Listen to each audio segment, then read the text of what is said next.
Yo, YouTube! Die most embarrassing WWE Bloopers of all time. Also Sachen, die schiefgegangen sind. Wir gucken mal, was da passiert.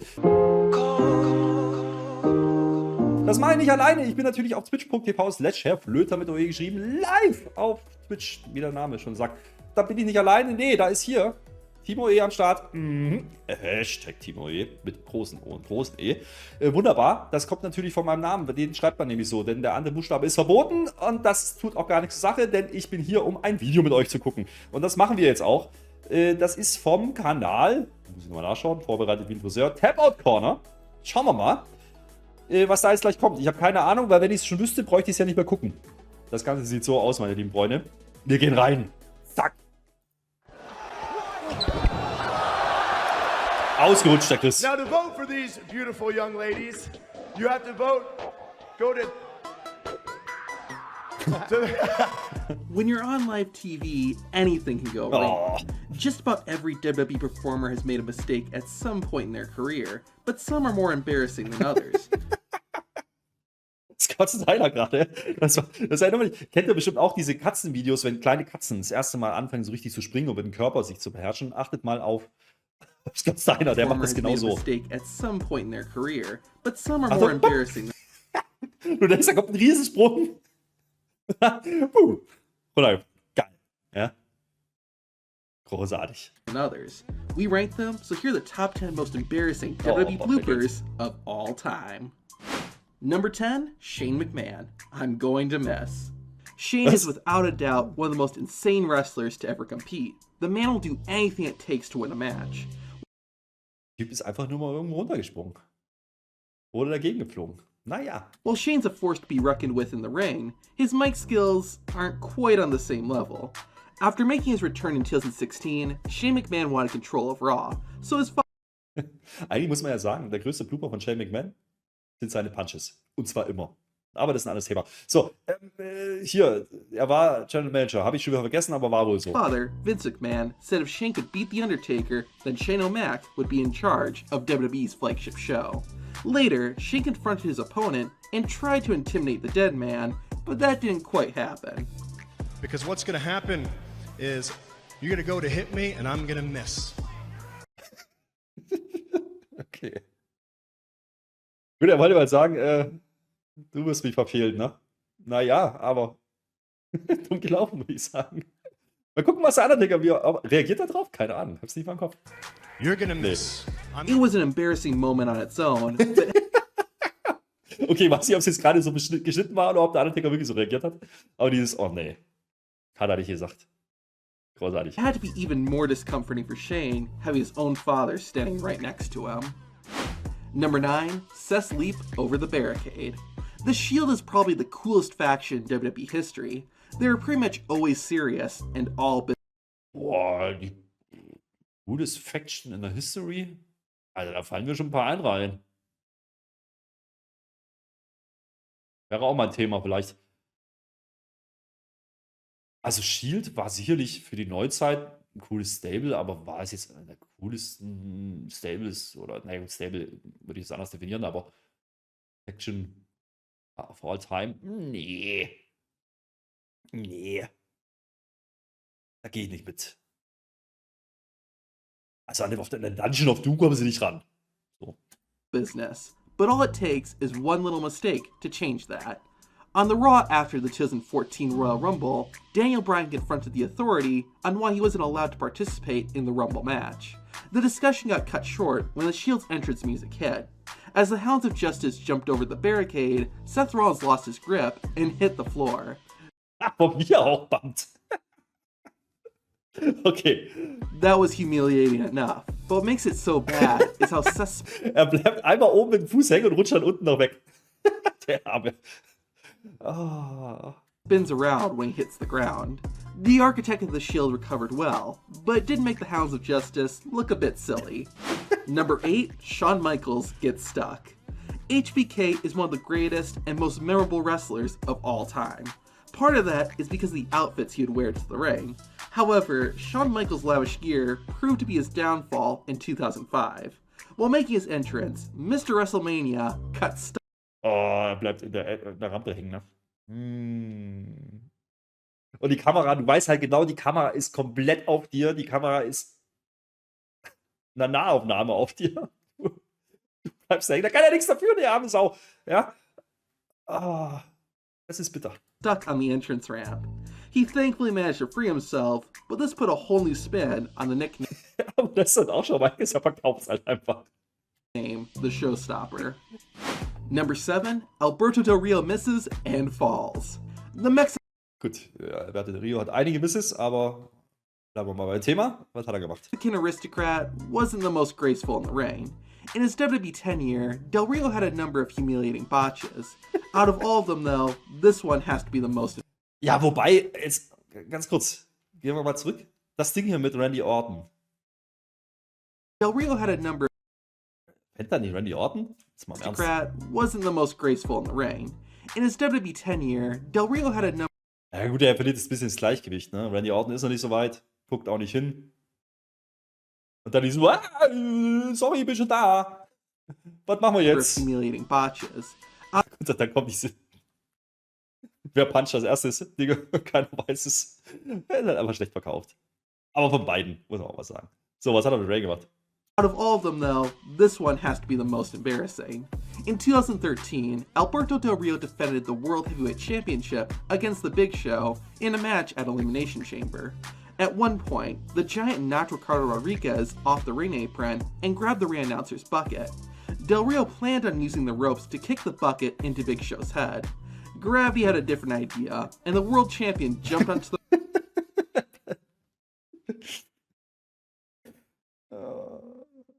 Ja, ist halt so ein Step-Up so Ding, ne? Und er bleibt halt mit dem Fuß im Seil hängen. rope and fell right back down. Alberto recovered immediately and was successful the second time, but Aber geil ist vor allen Dingen, wie Big Show einfach stehen bleibt und wartet und wartet und wartet und es kommt nichts. that had to be embarrassing. Weil er kriegt ja mit, dass er abstürzt, dass er nicht kommt. Und er macht einfach weiter, er zieht es knallhart durch. Das erinnert mich so ein bisschen an als Selling neulich bei Nick Wayne auf dem Apron bei AEW. Einfach minutenlang, bis der Tisch endlich brennt. Es war super. Number 6, Titus World Slide. Gut. Titus O'Neil Klassiker. may be one of the most unlucky wrestlers in WWE history. Back when he was a rookie on NXT, O'Neil took part in a keg carrying challenge. The real deal grabbed the keg and fell as soon as the timer Ich habe da was anderes erwartet, aber ja, den gab's auch. started. That was embarrassing enough, but that was nothing compared to what happened 8 years later. Yeah, At the Greatest Royal Rumble in 2018, Titus O'Neil was in a favorable position at number 39. The six Aber jetzt mal im Ernst, ne? Dieser scheiß Greatest Royal Rumble. Schreibt's mir gerne in die Kommentare. Kann man das sich an irgendwas noch erinnern, außer an diese Szene? Tue ich mir echt schwer. Da müsste ich schon scharf nachdenken. Also, das Ding ja, aber hat diese Show sonst irgendwas gehabt? Außer dass da zu viele Leute im Rumble standen? Nö. 6'6" wrestler ran towards the ring like a freight train, and he ended up crashing like one too. Everyone, from the fans to Titus O'Neil's co-workers, got a huge laugh out of the blooper. Hopefully Titus laughs at it too, but in the moment, that trip had to be embarrassing. Jetzt ehrlich, das hat ihn einen größeren Star gemacht, ne? Muss man auch mal sagen. Vielleicht wäre er heute nicht mehr da, wenn das nicht passiert wäre. Er ist ja immer noch als Ambassador, glaube ich, unterwegs, ne? Er hat zumindest irgendeinen Vertrag noch bei WWE. Ich glaube, das hat ihn schon bekannt gemacht, das Ding. Ist halt ein Meme geworden, ne? Muss man einfach sagen. Solche Dinger kannst du ja nicht planen. Ist halt da und geht viral oder halt nicht. Number 5, Stone Cold gets tied up. The Texas Rattlesnake is one of the coolest and toughest WWE wrestlers in history. The man did Muss ich kurz reingehen. Im Chat kommt gerade die Frage, wer hat eigentlich diesen Greatest Royal Rumble gewonnen? Das, meine lieben Freunde, schreibt ihr jetzt in die Kommentare, wenn ihr es wisst. Und zwar ohne nachzuschauen. what he wanted and feared nobody. That's one of the reasons why this blooper must have been so humiliating. At the 1999 SummerSlam, Stone Cold defended his WWE Championship against Triple H and Mankind, with Jesse Ventura as a special guest referee. At one point, Shane McMahon ran in and began arguing with Ventura. The referee then threw Shane out of the ring, and Stone Cold walked over to get some smack talk in. Austin got on the ropes, but accidentally fell and got stuck. It was so bad that Auch hier wieder Auch hier wieder. Wie Jesse Ventura halt komplett no-sellt. Ja? Triple H had to walk over and help him out. The match continued on afterward, but I bet Stone Cold felt a bit embarrassed after that. Number 4, good lucha things. Kalisto is an awesome wrestler. Ah ja, komm. Also. Da kannst du jetzt alle bringen. Alle Kalista, Dragon Lee oder auch Ray, die haben doch alle so. Das ist halt High Risk. Ja, natürlich. He looks cool and can do some really awesome stuff in the ring, but he has had his fair share of bloopers. The most embarrassing one, though, happened during the 2016 draft. The High Flyer had just been sent to SmackDown and was doing an interview. Kalisto didn't know how to end his speech, so he said this. I'm here to stay and make a good lucha thing. Mal ein gutes Lucha-Ding machen. Ja, klar. Ja. Wo catcht er heute? AAA, CMLL, irgendwie sowas. I feel so Aber wie er wegläuft, ist gut. Er verquatscht sich, merkt selber. A good lucha thing.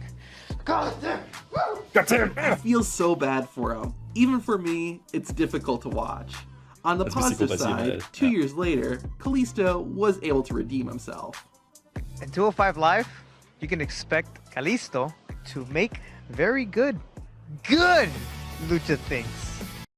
Okay, wenn man es dann wieder aufgreift, finde ich es ja schon wieder lustig. Ja? Ist ja auch wieder Greg Hamilton, ne? Also. Okay. Das sind so Kleinigkeiten. Ne? Ich finde es immer lustig, wenn man solche Listen zusammenstellt. Ich meine, die Leute, die das recherchieren, die müssen das ja auch irgendwie erstmal finden. Ne? Also die das ursprünglich mal recherchieren. Keine Ahnung, ob die Videomacher das jetzt waren oder so. Aber da musst du die Szenen finden. Gar nicht so einfach. Also musst du erstmal Kopf haben, die Nummer. Naja. Kalisto aber auch einer von vielen maskentragenden Mexikanern, die Ray ersetzen wollten und es nicht geschafft haben. Sin Cara in sämtlichen Reinkarnationen. So einer, jetzt Dragon Lee. Wir hören auch nicht auf damit. Number 3, Chris Jericho slips. At WrestleMania 28, a dream match finally became a reality when CM Punk and Chris Jericho went one-on-one. The straight edge wrestler was the one who came out on top in that fight, so Jericho Kriegen wir das Match schon mal bei WWE?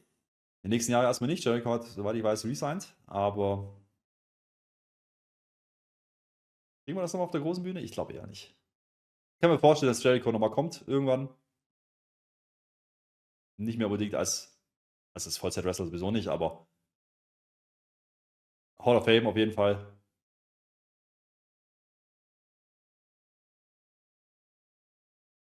Einer der Namen, die immer, wenn sie da waren, sich halt neu erfunden haben, ne?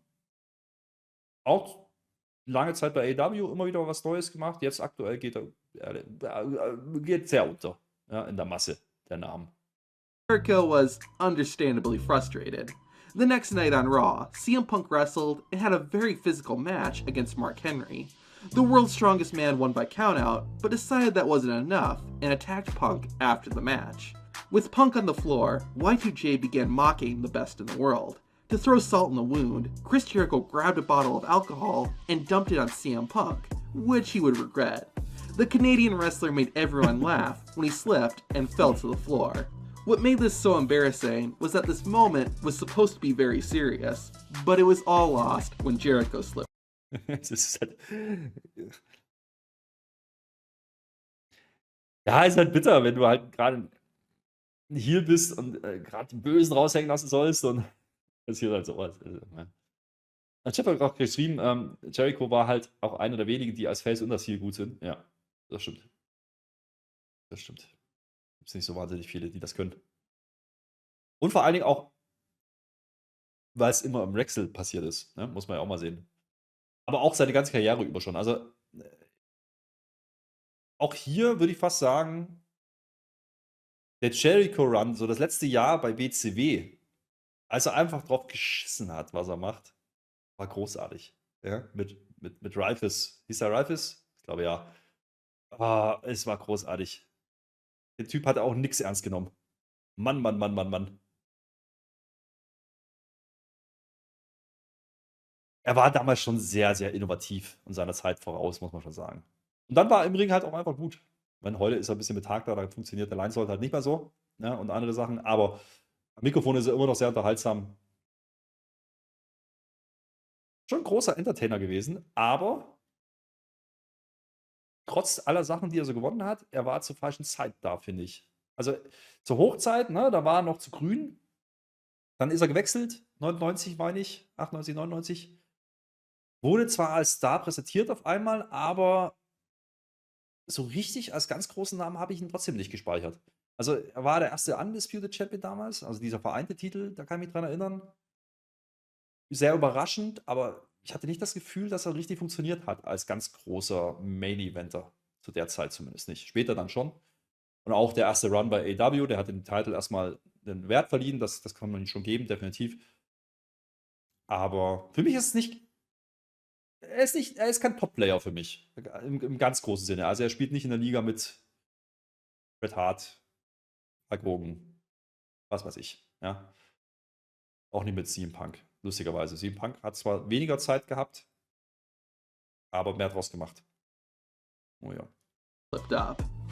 Number 2, Miz's microphone mishap. Today, The Miz is one of the best talkers on the WWE roster. Even a few years ago, the man was being praised for his intense and passionate speech on Talking Smack. It's amazing how far he's come, especially when you consider how he started. On The Miz's first appearance on Raw, he was the host for the 2006 Diva Search. Unfortunately, the young A-lister forgot what he was supposed to say. Wenn wir uns das anhören, haben wir ja, glaube ich, am Anfang schon gesehen, das Ding. Aber Miz ist auch einer der wenigen, die über so ein Casting-Ding wirklich eine ernsthafte Karriere gemacht haben. Ne? Also wie viel gab es da? Also, mir fällt noch so ein Maven ein, der zumindest mal so eine 1, 2 Jahre hatte. Ist noch jemand, der wirklich, also vor allen Dingen so eine lange wahrscheinlich sowieso nicht, aber der eine legitime Karriere gemacht hat danach? Nach so einem Casting-Teil? Könnte ich mich jetzt nicht dran erinnern. Also da ist Miz schon krass, was der für eine Halbwertszeit hat und wie lange der unter Vertrag schon steht. Auch. You have to vote. Go to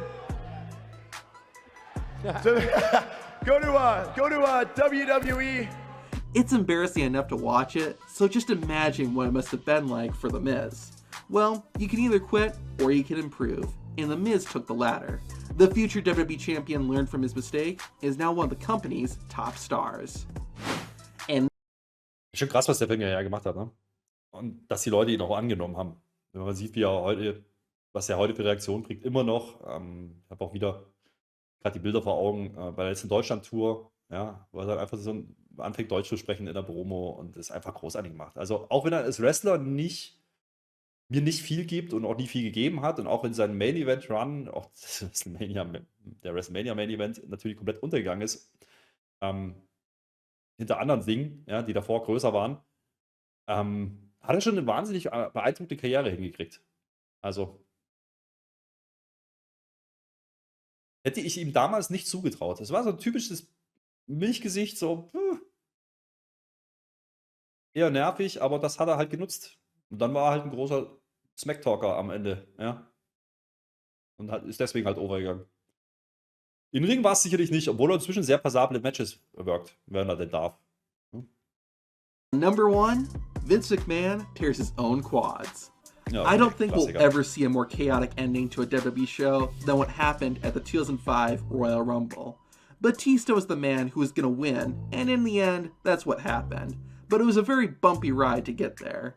In the final moments of the Rumble, it came down to the Animal and John Cena. However, both men accidentally went over the top rope at the Ich hätte das Finish damals gut gefunden, hätten sie es ähnlich gut umgesetzt gekriegt wie 94, haben sie aber leider nicht. same time. This was not part of the script, so no one knew what to do.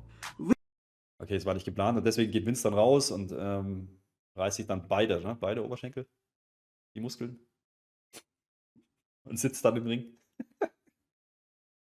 Vince McMahon came storming to the ring to get things figured out. While trying to get inside the squared circle, however, McMahon accidentally tore his own quadriceps. Not only was it very painful, but it was also pretty embarrassing. Since he physically could not stand, Vince McMahon ended up just sitting there awkwardly in the ring. Also wie viel kann schief gehen, ne? Wenn man jetzt zurückdenkt an den letzten Shane McMahon-Auftritt bei WrestleMania, als Snoop Dogg dann den People's Elbow machen muss, Geschichte wiederholt sich manchmal.